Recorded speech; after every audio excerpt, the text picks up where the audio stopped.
Howdy, howdy. Thankful Thursday to everybody. It's the Ross Boss here. Today's the day. The time is now. It is time for my official boss review of the Quest 3.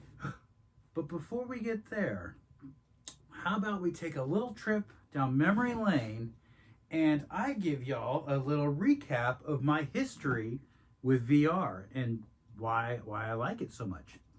So join me, will ya? Let's go on a little history tour.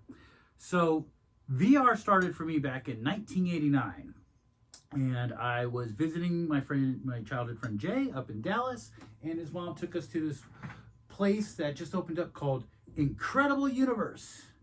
And Incredible Universe was a place that featured all kinds of new techs and gadgets and technologies and games and stuff like that, and just new stuff. And we go in there, and right in the center being featured was this thing called virtuality. It wasn't virtual reality, it was just branded virtuality. And virtuality was a stand-up pod system with a huge brick headset and a controller on a wire, and then there was a sit-down driving one. And I see this thing, being a young kid gamer as I am, growing into a teenage gamer, and I go, I gotta play this thing. So I'd get in it and try it out. He didn't want to try it out. And if I could say what the graphics look like on the inside, oh man, it was pre-Lawnmower Man. I mean, it was garbage. It was 3D. It was like hard driving. If I could describe it, it was like the game Hard Driving. Very lines, but you weren't driving anywhere. You were just walking on this checkered board path. But it blew my mind because you were actually moving inside a game. Something I've never seen or experienced before, and I was hooked ever since. So flash forward about 9 years later, I'm walking with my game buddy Josh around downtown. We're going around the River Center, and we walk up on a virtuality machine. There's actually two pods and the car. And it's had 8 years since I previously checked it out, and they had new shit on it. So I was like, all right, let's see what we got. So we talked to the guy, and he says, we got this game, and it's co-op, and you and your buddy can play, and you're shooting and going down tunnels and all that fun stuff. And it was a pretty interesting game. So we gave the guy our money, and we started playing the game. And it's just too much fun. And the guy's having a great time with us. So he just basically goes, look, no one's coming up. Play it till you beat it. Let me help y'all out. So if I can compare these graphics, these were like the MTV music video Money for Nothing. That's what our characters looked like. We were like big green guys, filthy guys in like green mesh suits. It looked like almost like Halo color, but one of us had a red hat. One was no hat. The same guy, looked like a Duke Nukem, one had a red hat. Anyways, played that thing. He helped us out. We beat it. Yeah, it was the greatest thing ever. And I loved VR, but the technology still, wasn't there. So the next time I played VR, I don't know if it was at a like at a convention where they had a new VR thing. I'm not too sure. I think that was the next one I did. It was at a pinball expo. They had a VR. Then, Sony announces the PSVR. And I get super hyped. I am all about this thing. If you know me, you know I was hyping this thing up because I was super excited to experience virtual reality again and share that experience with friends. So I was already getting this prepaid, day one. Had to have it. And it came out, and it had wires galore. I did not care for the wires, but I didn't care. It was a VR unit in the home. That you didn't need a high-end computer to run it. You need a PlayStation, but I already had one running.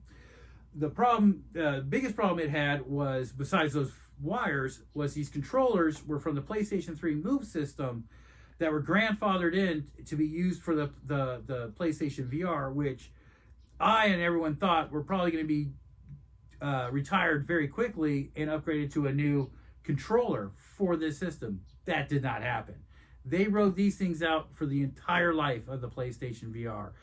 And the biggest issue with these controllers, not only was they grandfathered in from a different technology, is that any game that used both one controller in front of the other, let me grab another one, like this, it would cancel out the second ball. So if you were playing Saints and Sinners, the zombie game, and you went to hold a rifle, it can't see this hand anymore, so you can be pulling the trigger, and it didn't work, making it break. It was a game breaker.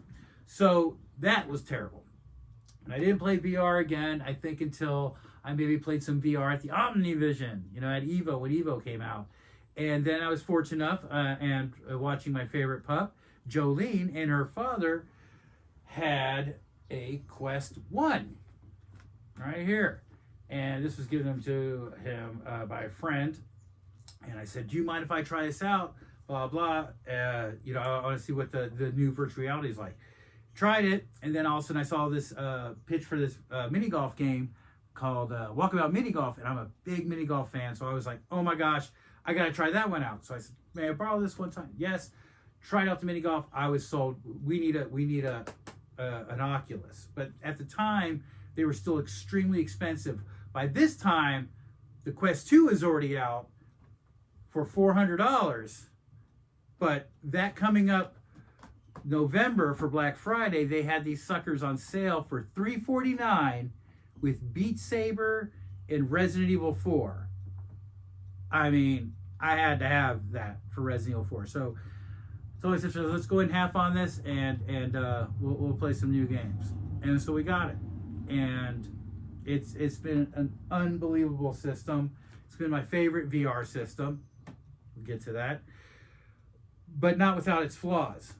The system itself, right off the bat, you're gonna need to buy a Bobo VR headset strap with battery pack, because the battery doesn't last long enough in this, and because the stock head strap is god awful, it's painful.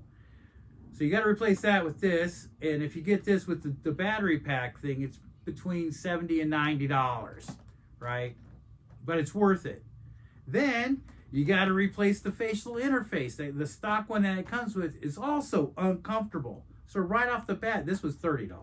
So right off the bat, you're spending a little over $100 just to be able to wear this thing for more than 30 minutes. Because if you didn't have those two things on it, in 30 minutes, you'd be in a lot of pain from the sides. And it was terrible, as it kind of got people to say, well, I don't even want to play, I can't play VR. Because the motion sickness or this or that. No, it's because the quality of the surrounding equipment needed was extra, didn't come stock with it, and it was a cost that you shouldn't have had to do. So then the controllers came with the your stock slip-on thing. Nobody wanted to do that, so you had to go out and spend another $20 for these grips. These were a game changer. Once you put this on, that was it. I mean, because you weren't ever throwing a controller again. Look at that. I'm not even holding it, and it won't come off. So, all in all, this $350 system, after you're buying the extra battery packs, the head straps, these grips, that blah, blah, blah, it was about another $150. Oh, not to mention the carrying case. You want to take it somewhere, you got to put it in a carrying case. This thing kind of holds everything, but this was $60. Because if you want to go to your girl's house and play it, you want to go to your friend's house and show them the stuff. You put it all in the case, there's another $60. So there's your investment now for this system, almost up to $500. And then comes this guy, the Quest 3, the moment we've all been waiting for. What are your thoughts on the Quest 3, Ross? Well, guess what? You're going to have to tune in the next video to find out.